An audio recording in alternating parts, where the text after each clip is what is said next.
अखिलेश यादव ने नोटबंदी की 9वीं वर्षगांठ पर बीजेपी पर तीखा हमला बोला है। उन्होंने नोटबंदी को खजांची का जन्मदिन बताते हुए आरोप लगाया कि सरकार ने काले धन को सफेद कर दिया। अखिलेश ने कहा कि अर्थव्यवस्था में सुधार हो सकता है, लेकिन इसमें मोदी सरकार का कोई योगदान नहीं है। उन्होंने सवाल उठाया कि फ्री राशन लेने वालों की आर्थिक स्थिति कितनी बदली और किसानों की आय कब दोगुनी होगी। अखिलेश ने पेट्रोल, डीजल दामों और सोने की बढ़ती कीमतों पर भी सरकार को घेरा। गोरखपुर में सीएम योगी वंदे मातरम सामूहिक गायन कार्यक्रम में शामिल हुए। इसके बाद उन्होंने सरदार पटेल की 150वीं जयंती पर निकाली गई बीजेपी की एकता पद यात्रा में हिस्सा लिया और लगभग 2 किलोमीटर पैदल चले। रास्ते भर लोगों ने पुष्प बरसा कर उनका स्वागत किया। सीएम ने रानी लक्ष्मीबाई और सरदार पटेल की प्रतिमाओं पर माल्यार्पण किया। गोरखपुर से लोकमंच के लिए अविनाश मणि त्रिपाठी की रिपोर्ट। कासगंज से खबर है, जहां आत्मनिर्भर भारत संकल्प अभियान कार्यक्रम में बीजेपी प्रदेश उपाध्यक्ष दिनेश शर्मा ने कहा कि स्वदेशी को अपनाकर देश को विकसित भारत की दिशा में आगे बढ़ाया जा सकता है। उन्होंने बताया कि प्रधानमंत्री मोदी के नेतृत्व में भारत आत्मनिर्भरता की ओर तेजी से बढ़ रहा है और दुनिया में नई पहचान बना रहा है। दिनेश शर्मा ने प्रोफेशनल से आग्रह किया कि वे अपने ज्ञान और अनुभव को समाज के विकास में लगाए ताकि हर वर्ग प्रगति की राह से जुड़ सके। इसमें लगता है कि भारत बहुत जल्दी आत्मनिर्भरता की ओर आगे बढ़ेगा और इसके आधार पर स्वभाषा, स्वदेशी का मतलब स्वदेशी प्रोडक्ट करना, स्वदेशी को खरीदना और स्वभाषा का मतलब। हमीरपुर डीएम घनश्याम मीना के निर्देश पर ज्वाइंट टास्क फोर्स ने मोदहा तहसील क्षेत्र में अवैध मोरम परिवहन के खिलाफ बड़ी कार्रवाई की। टीम ने बिना MM11 के मोरम ढो रहे 13 ट्रकों को मौके पर ही सीज कर दिया। अचानक हुई कार्रवाई से ट्रक संचालकों में अफरा तफरी मच गई। इस अभियान से सीओ सदर, SDM, ARTO और साइंस विभाग के अधिकारी शामिल रहे। प्रशासन ने स्पष्ट किया कि अवैध खनन और परिवहन के खिलाफ ऐसी कार्रवाई आगे भी जारी रहेगी।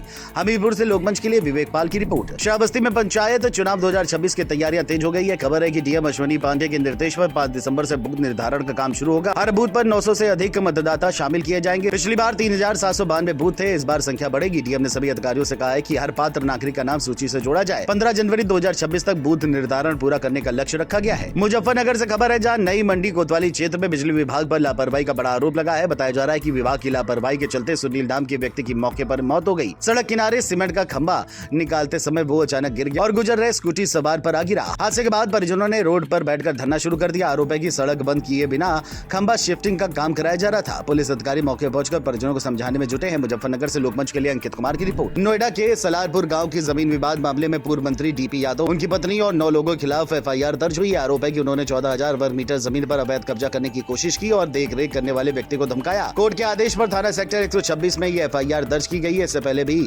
इसी जमीन से जुड़े फर्जीवाड़े में सेक्टर 49 थाने में पवन जिंदल द्वारा वाडिया बंधुओं समेत 30 लोगों पर मामला दर्ज कराया गया था। मामला फिर चर्चा में है। नोएडा से लोकमंच के लिए ताहिर खान की रिपोर्ट। बिजनौर के कीरतपुर में बने रामा डिग्री कॉलेज में परीक्षा के दौरान बड़ा मामला सामने आया है, जहां कुछ युवकों ने BCA छात्र को क्लासरूम में जबरन बाहर से ले जाने की कोशिश की। विरोध करने पर छात्र से मारपीट की गई और जान से मारने की धमकी भी दी गई। पीड़ित का आरोप है कि आरोपी हथियार लेकर आए थे और पूरी घटना कॉलेज के CCTV में कैद है। परिजनों ने पुलिस से आरोपियों की तुरंत गिरफ्तारी और सुरक्षा की मांग की है। पुलिस का कहना है कि तहरीर मिल गई है, जांच के बाद कड़ी कार्रवाई की जाएगी। बिजनौर से लोकमंच के लिए ताबिश मिर्जा की रिपोर्ट। बदायूं से खबर है, जहां सहसवान क्षेत्र में पुलिस और आरोपी एजाज के बीच मुठभेड़ हो गई। एजाज, जो पहले भी गौकशी के आरोप में जेल जा चुका है, दोबारा वारदात की फिराक में था। पुलिस के घेराबंदी करते ही उसने टीम पर फायरिंग शुरू कर दी। जवाबी कार्रवाई में आरोपी के पैर में गोली लगी और उसे गिरफ्तार कर लिया गया। पुलिस ने मौके से एक तमंचा भी बरामद किया। एजाज पर कई मामले पहले से ही दर्ज हैं। बदायूं से लोकमंच के लिए सौरभ शर्मा की रिपोर्ट। गाजियाबाद के मुरादनगर में पुलिस और स्वाट टीम की संयुक्त कार्रवाई में हत्या के 2 आरोपियों को पकड़ा है। बताया जा रहा है कि गंग नहर पटरी पर हुई मुठभेड़ में आरोपी हरीश त्यागी के पैर में गोली लगी, जबकि उसका दूसरा साथी संदीप कॉम्बिंग के दौरान गिरफ्तार हुआ। दोनों ने 27 अक्टूबर को अनिल की हत्या और 31 अक्टूबर को ट्रक कंडक्टर की हत्या लूट के इरादे से करने की बात कबूल की है। दोनों पर गंभीर मामलों के कई मुकदमे पहले से दर्ज हैं। घायल आरोपी का इलाज जारी है। गाजियाबाद से लोकमंच के लिए राकेश दास की रिपोर्ट।